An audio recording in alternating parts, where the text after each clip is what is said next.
Muito bem, então eu começo esse vídeo de hoje dando meu bom dia, boa tarde, boa noite, aí, dependendo do horário que as pessoas forem assistir.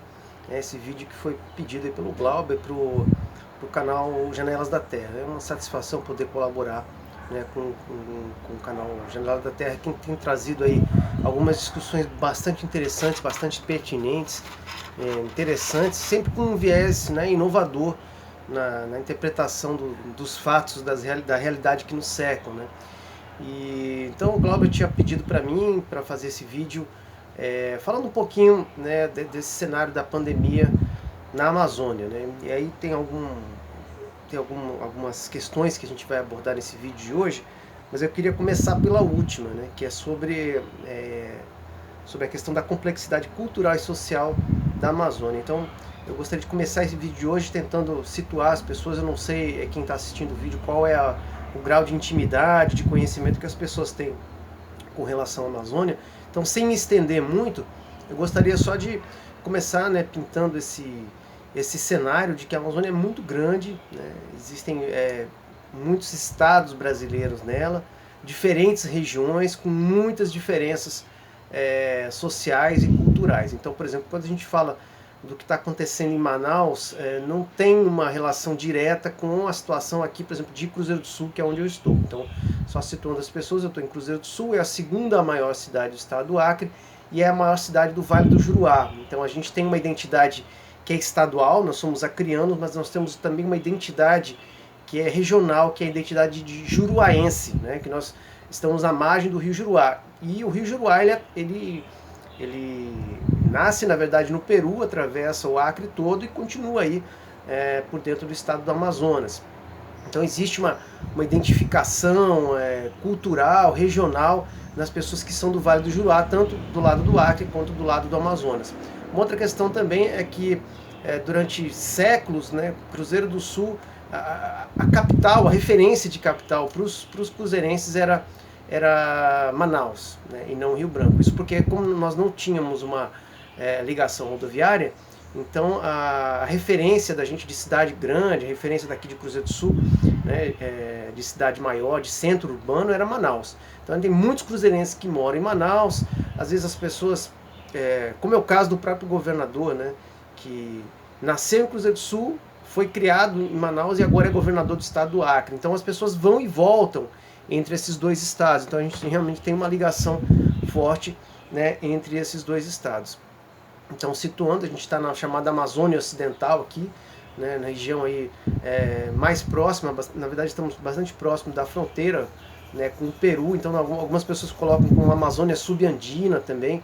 Então os rios, por exemplo, aqui são menores do que os rios do Amazonas. Também são rios navegáveis, mas é um outro tipo de navegação diferente do que acontece em Manaus. Então, só para pintar um pouco aí, né, das diferenças que existem entre as diferentes Amazônias, né? A gente não tem uma Amazônia só, a gente tem várias Amazônias.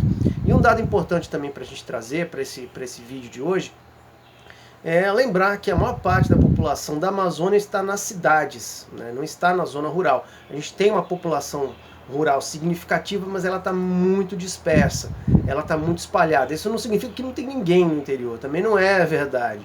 A gente tem muitas comunidades rurais, só que a densidade populacional ela aumenta quando a gente vem para as cidades, né? E isso é uma tendência já de algum tempo, já desde a década de 80, que vem se mantendo e vem, na verdade, crescendo cada vez mais das pessoas se estabelecerem nas cidades amazônicas, porque é onde as pessoas têm acesso, principalmente a serviços, comércio, serviços de saúde, por exemplo, de educação, que são ainda mais precários no interior. Então existe uma tendência dessas cidades da Amazônia crescerem, e às vezes crescem de forma desordenada, e aí a gente tem vários problemas de infraestrutura urbana, como é o caso de Manaus, uma cidade que cresceu muito rápido, ela inchou, então ela tem uma larga periferia com pessoas sem acesso, né, às vezes até saneamento básico, né. Aqui em Cruzeiro do Sul a gente tem essa situação também, mas numa proporção muito menor, é uma cidade com 83 mil habitantes. Mas Cruzeiro do Sul também, apesar de ter só 83 mil habitantes, ou 33 mil habitantes na área urbana, a gente é uma espécie de polo regional, porque justamente como a população amazônica está muito espalhada, então a gente tem aí uma situação em que é uma espécie de capital. mesmo tendo só 83 mil habitantes. É como se nós fôssemos uma espécie de capital regional. O nome correto seria um polo regional.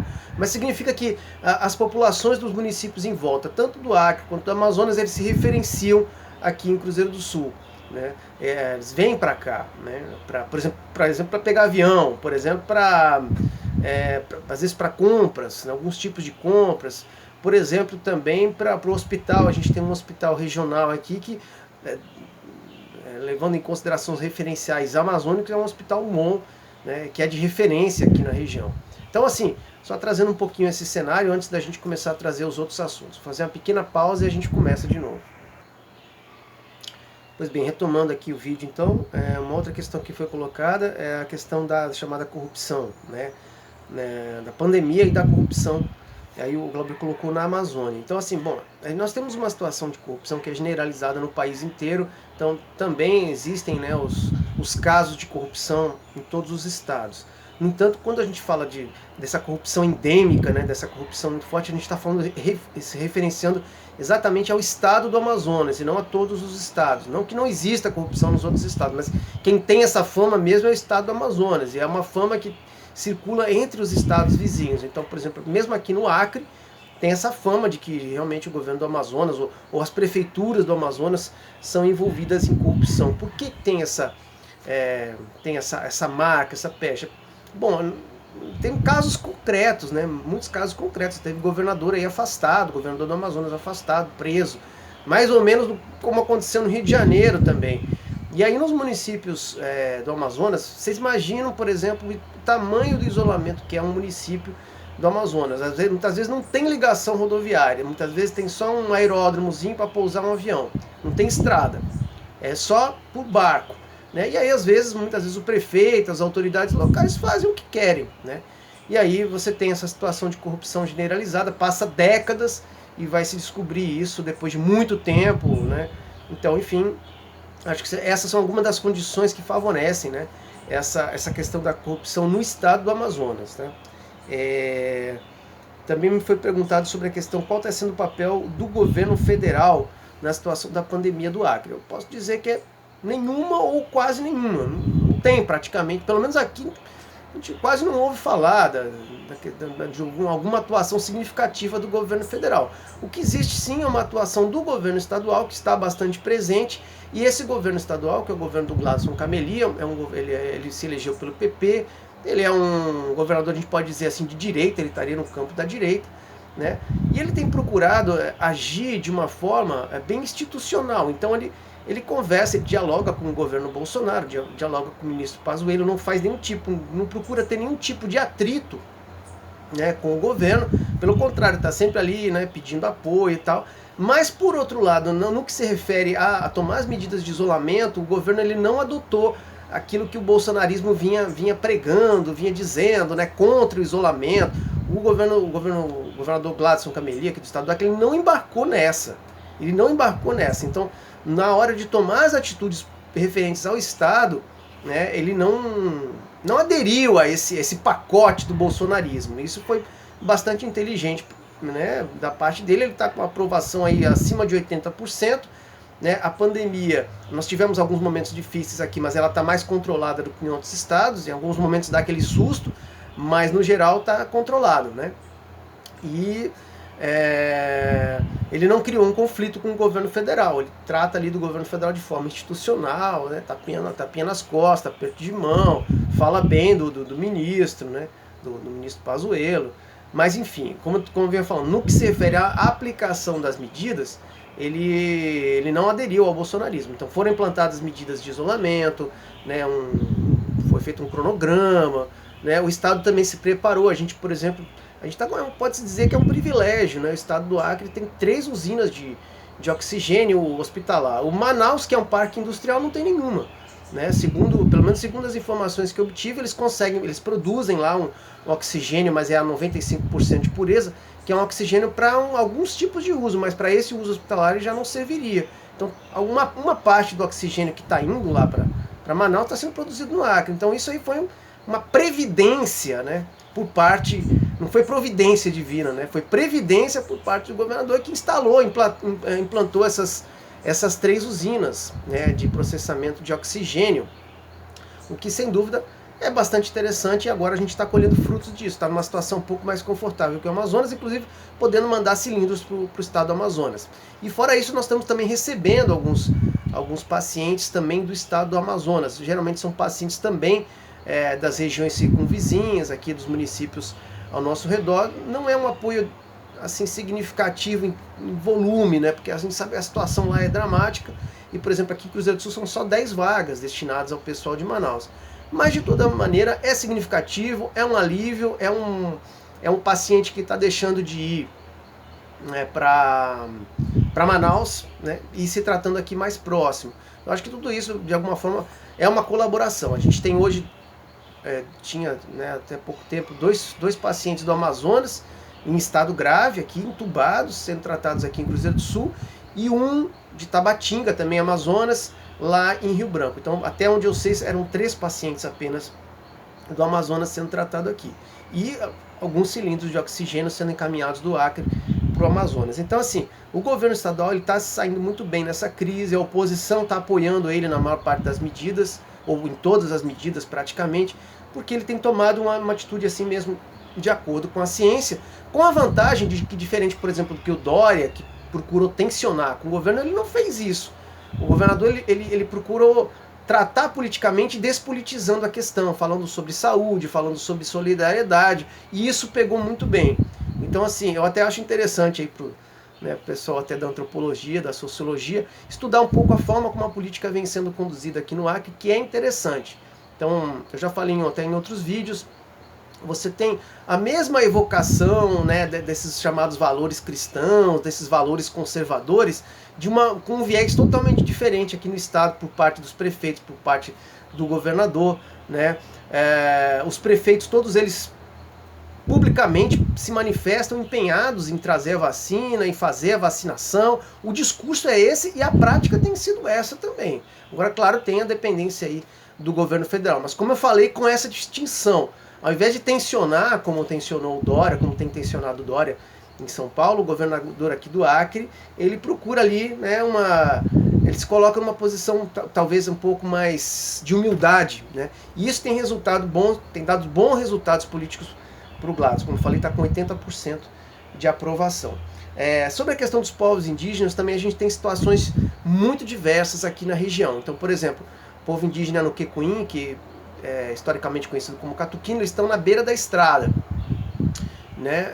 Mas eles têm um posto de saúde lá dentro, então eles conseguem, né, receber um tratamento ali emergencial ali já na própria aldeia. Eu não tive notícias de, por exemplo, de falecimento do pessoal do Nuquicuim, dos catuquinas, por conta de Covid-19. Já os Poianau aqui também estão numa região que é acessível por estrada, só que eles estão no município de Mâncio Lima. Ali houve mortes, né? Principal chefe, principal liderança, vamos dizer assim, liderança histórica ali do povo Poianau, né? O cacique Mário faleceu, né, de Covid logo no começo da pandemia, pegou todo mundo de surpresa, que ninguém sabia que ele tinha doença, ele não era tão idoso assim, e infelizmente chegou a óbito ali. Só que ali nos Poianau tem uma diferença, que tem inclusive muitas pessoas que são da área de saúde, são servidores de saúde que são Poianaua, e aí acabam, não sei se, eu estou só dizendo uma circunstância, não sei se foi o caso, mas circulam, né? E aí pode ser que isso aí tenha afetado eles de forma diferenciada, né? Por exemplo, os Yawanawá, que também não estão aqui em Cruzeiro do Sul, estão no município de Tarauacá, mas é um município também dessa região, é acessível aqui para o Cruzeiro do Sul. Lá houve o falecimento de um professor, e aí eles estavam já tomando algumas medidas de isolamento, eles, como é que eu vou dizer, aumentaram o rigor desse isolamento, né, dificultando inclusive aí a circulação entre as aldeias durante o auge da pandemia, e aí sim conseguiram conter, né, o problema ali. A questão é que, na verdade, muitos professores, muitos Yawanawá são professores, agentes comunitários de saúde, eles descem para Tarauacá, descem do Rio, né, para buscar o seu benefício. E nesse contato na cidade, muitas vezes é um risco. E aí, no auge da pandemia, né, os caciques, né, as lideranças decidiram fechar. Depois deu uma baixada, eles também, como todo mundo, eles também abriram um pouco mais, E agora, diante dessa perspectiva de recrudescimento, eu não sei qual vai ser a atitude deles, né? Os Achanicas, parece que aqui, pelo menos os de Marechal Thaumaturgo, que tem Achaninca em Feijó também, os Achaninca de Marechal Thaumaturgo, parece que também tomaram medidas bastante rigorosas e conseguiram evitar que qualquer pessoa fosse contagiada. Quem via para a cidade ficava na cidade, eles têm locais para as pessoas ficar, não voltavam para a aldeia, com isso eles conseguiram conter. Já os Achaninca de Feijó, a gente tem informação de que eles não conseguiram ter tanto rigor, eu não sei a informação, por exemplo, se houve caso de doença entre eles, mas eles não conseguiram manter esse rigor. Que isso varia muito, depende muito de organização, tem itens que eles têm que buscar na cidade, então às vezes cada pessoa busca, às vezes cada família, às vezes o chefe determina uma pessoa para buscar esses itens, então eles têm formas diferentes de lidar com a doença, né? São muitos povos aqui na região e cada um deles tem a sua maneira de lidar. Mas, no geral, o que a gente entende, no geral, é que eles conseguiram conter. Né? Da mesma forma que também, assim, não destoando do que tem sido aqui em Cruzeiro do Sul. Né? Nós tivemos aí a pandemia, mas as autoridades, tanto municipal quanto estadual, não embarcaram nessa onda do bolsonarismo, de dizer, não, libera tudo, não. Fizeram, né, direitinho a lição de casa e a questão foi um pouco mais contida aqui, não totalmente. Né? Por exemplo, durante a campanha houve muito contato entre as pessoas, aumentou o índice, agora depois do final do ano também as pessoas começaram a circular, começaram a ter festinha, começou também a aumentar o índice, mas eu acho que foi determinante o fato do poder público, municipal e estadual, não comprar esse discurso do bolsonarismo, né, de vamos fazer tudo, vamos tirar a máscara, vamos se abraçar. Não, eles não entraram nessa onda aí de negacionismo, as autoridades do município e do estado, e com isso conseguiram obter aí um resultado mais favorável. Bom, com isso eu vou encerrando esse vídeo de hoje, são muitas informações, espero que tenha ficado claro aí para as pessoas, e por enquanto é isso, a gente está na torcida aqui de que a gente consiga conter a pandemia, numa expectativa um pouco preocupante pela situação de Manaus, a tendência é que daqui a alguns dias essa onda chegue aqui também, e a gente espera estar mais preparado, né, mais preparado para essa situação, tá certo? Um grande abraço a todos.